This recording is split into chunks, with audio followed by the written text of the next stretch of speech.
Assalamualaikum warahmatullahi wabarakatuh. Secara rasmi dan disahkan oleh kerajaan Iran sendiri, dikatakan pihak kerajaan Iran telah diserahkan kepada Pakistan syarat-syarat yang diminta oleh pihak kerajaan Iran terhadap Amerika Syarikat. Jadi apa yang dimintakan oleh Iran daripada Amerika Syarikat? Jom dengar sampai habis.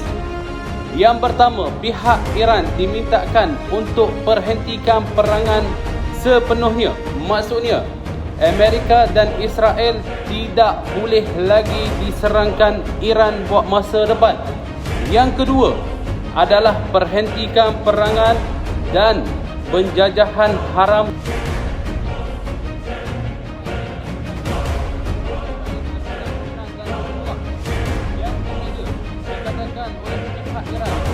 dimintakan supaya Amerika menggantikan segala kerugian Iran dalam peperangan ini yang telah berpanjang sebulan lebih.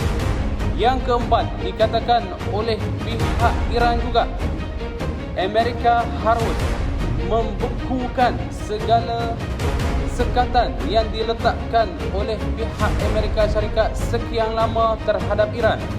Yang kelima, dikatakan perlu membawa pulang ataupun menghantarkan semula segala mata wang yang ditahankan oleh Bank Antarabangsa kerana sekatan yang diletakkan oleh Amerika Syarikat terhadap Iran.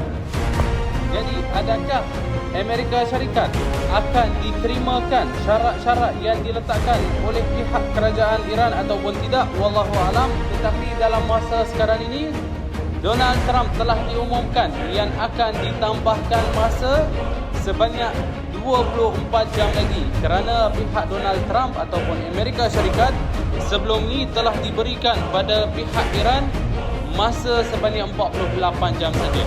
Tetapi apabila Iran telah disahkan menserahkan surat syarat mereka ni kepada Amerika Syarikat, Amerika Syarikat meminta masa 24 jam untuk dikajikan adakah akan setuju ataupun tidak, ataupun akan dilanjutkan peperangan seperti yang Amerika Syarikat pernah hugut Iran sebelum ni, yang Amerika akan melancarkan serangan sekeras-kerasnya terhadap tempat-tempat energi ataupun tenaga yang dimiliki oleh pihak kerajaan Iran.